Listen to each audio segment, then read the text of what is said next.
Hey, my name is PJ Randles. I am doing my intercultural speech. Yeah, those are mailboxes behind me. I was doing this is the only place where I can find it where it's quiet, so I'm doing my speech in here. But anyway, I am in. I was in Corral, and we was talking about going somewhere for our Corral trip over the summer. And I decided, well, we all decided that we wanted to go to a Spanish-speaking country. And I went and seen this girl. Her name was Fabiana, and I met her. She's from Venezuela, and she is in the ESL program here at Campbellsville.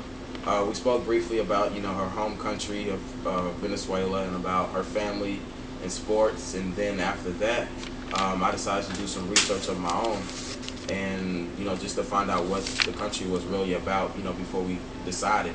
And first, Fabiana taught me and told me that important thing in their culture was their family. They was really close knitted. The grandparents, normally lived in the house with the family. Uh, the maids, they were treated like family, and they were common to have, no matter your class or whatever. And the kids, if they were dating, that the family met each other, just for common courtesy and just to show that they were very respectful. The mothers didn't usually work; they normally stayed and did chores or whatever, cleaned up whatever needed to be done around the house. She talked about her life as a teen. She wasn't able to have a job when she was younger. They said that education was more important than having a job. Her normal day for Fabiana was to go to school, go home, do homework, eat dinner, and then if there was enough time, then you would hang out with your friends or do sports. But she didn't do any sports, so she really didn't have to worry about it. Sports-wise, in Venezuela, sports is very big. Boxing is the biggest sport there, but baseball, tennis, and basketball is growing. It's becoming more popular. She had talked to me and told me about Bobby Abreu, who was an Astro, who plays for the Astros, and he's from Venezuela. He's a right fielder, and I didn't know this, and I thought it was kind of interesting that somebody who's from the major league is from Venezuela. But she also told me about Edwin Moraldo, who was a boxer. He was a lightweight boxer who was born in Venezuela, and she had taught me about a bunch of different stuff, and so I decided to look it up and know more about it, and found out that it's in the southern hemisphere, but it's like in the northern part of South America.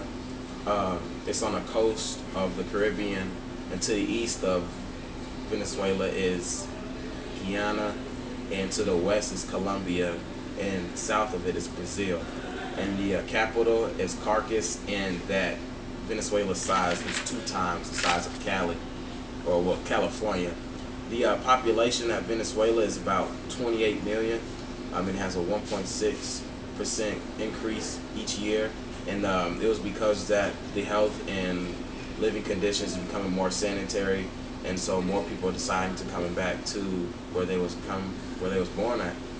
There are 7 ethnic groups that makes up the Venezuelan people: Arab, Indian, Portuguese, African, German, Italian, and American.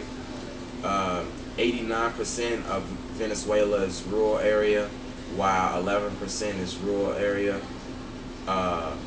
People like to celebrate different holidays. For example, All Saints holiday, Teachers Day, Carnival, Mardi Gras, Holy Week, Flag Day, and Epiphany. Flag Day is just representing for your country. They bring up their flag and fly over specific countries at any given time of the day, just to celebrate it. And another one is called Epiphany. Epiphany is also another famous one that's celebrated on January 6th. It's a more Christian holiday. They partake in a big feast to commemorate the visit of the 3 wise men during the birth of Jesus. Also, another one is called Holy Week. It starts Palm Sunday and runs through Easter, and it's for the resurrection and passion of Christ. Their religion there is Roman Catholic also. And speaking about that, their food In Venezuela, always have some type of meats, rice, or some type of bean in each dinner or meal that they have served. They're really big on alcohol.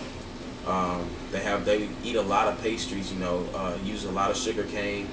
Goya is a fruit drink that they use and that they drink a lot there. Their famous dish is arpaia, which is like a cornmeal cake. It can be grilled, fried, or baked, and take the place of bread rolls that are at restaurants.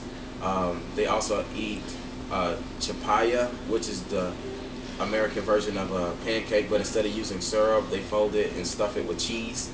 And a delicacy at Venezuela is cow tongue with vinaigrette. I found out that their government is run by Hugo Chavez, and he's been a president since 1999. They have a federal republic, and their Independence Day is July 5th. Their currency, we have U.S. dollars, and they have bolivars. It looks just like us, but more color and more type of print. One U.S. dollar is worth bolivars from Venezuela, so the currency is a little different. But I really like the information that I learned and that I got, and I don't know, maybe when I have me and my wife, we can go and explore Venezuela, and that'll be our honeymoon spot. But until then, that's my intercultural speech. Thanks for listening.